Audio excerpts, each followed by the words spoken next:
Okay, morning all. Hope everyone's well. Welcome to Wales. It's where it's actually very sunny. You wouldn't believe it. We had terrible rain yesterday, but today, just in the Brecon Beacons, is absolutely wonderful. I just want to do a video, and I'm going to do a few videos hopefully as we go along.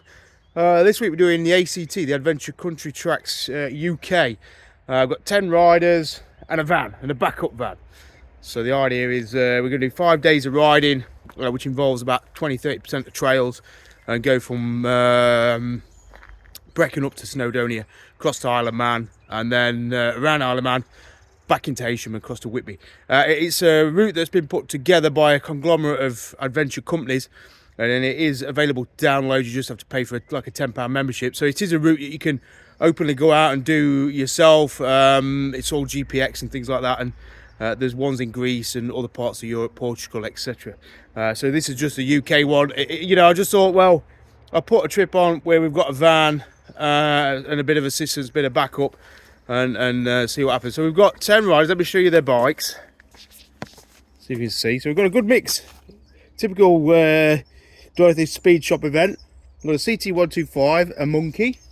We've got a 250 CRF Rally. We've got the most interesting bike here, the Zontes ADV, which is a 350 adventure bike. We'll see how that goes. Tubeless rims, yeah, electric screen, everything, a bit of everything on that one. We've got a KTM 690, which I think should do it no problems. We've got a Scram, Himalayan Scram, with a lovely bash plate on that actually. Nice tyres. He's got some Anarchy Bridgestone AX41s. We've got Rob Merry's GS310 with a rally raid kit on it. He should have not too many troubles with that. We've got a well-spec 300 Rally with nice crash guards on it, an uprated rear shock. So Michelin Tracker tyres, crash guards. That should do all right. Last but not least, 500X, also with a rally raid kit on. So yeah, a nice mix of smaller bikes, and then I'll just show you what I'm riding. Got a CT125, which I've kitted out with a lovely wicker basket and a bag off the one of the original posties. And then in the back, just in case anybody does break down, struggles on the bikes, I've got a CT110 that I can chuck people on if need be. So I'm going to carry all their luggage, and yeah, I mean the route's something I guess all these guys could do themselves. They're just doing it because it gives them a bit of assistance and assurance that if they get punctures on a trail or break down or fall off, there'll be somebody to pick them up. So that's what we're going to do. We've got 5 days. Weather forecast not too bad. Mixture of camping, bunkhousing. So quite excited. A little bit trepidatious. Obviously, off-road, there's always more things to go wrong. There's always more risk of people going down. Obviously, people's ability is more paramount than it is on the road. You know, if you're an average road rider, you can ride pretty much every road. If you're an average trail rider, there might be some sections where you're gonna struggle.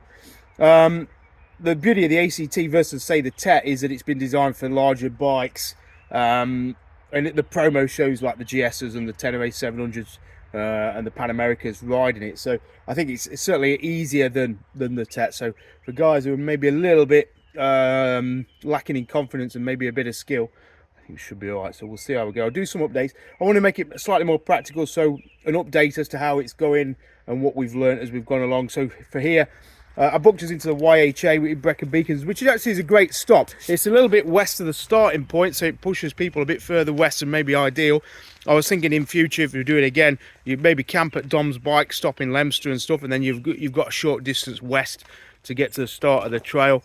But you know, it's been a good bet, the YHA. It's about 20 quid for a bunkhouse bed, and then we've got some pods which are 50 quid for a pod, and they sleep two really nicely. So you know, it's not as budget as a campsite, and it's not as expensive as a hotel. So yeah, it's just YHA Brecon Beacons. And also obviously if you're staying in pods and bunkhouses, you don't have to, if you're doing it on your own, you don't have to carry a tent and a sleeping bag and all that sort of stuff. So you could actually travel pretty light and still do this trip. So yeah, we're gonna go and do my hair and have some breakfast, and then that's we'll crack on, gather the troops. Actually, we've got a Transalp joining us, a 650 down the road as well. He's just got a bit late last night coming over from Isle of Wight, so he's going to join us shortly. God, I feel look terrible.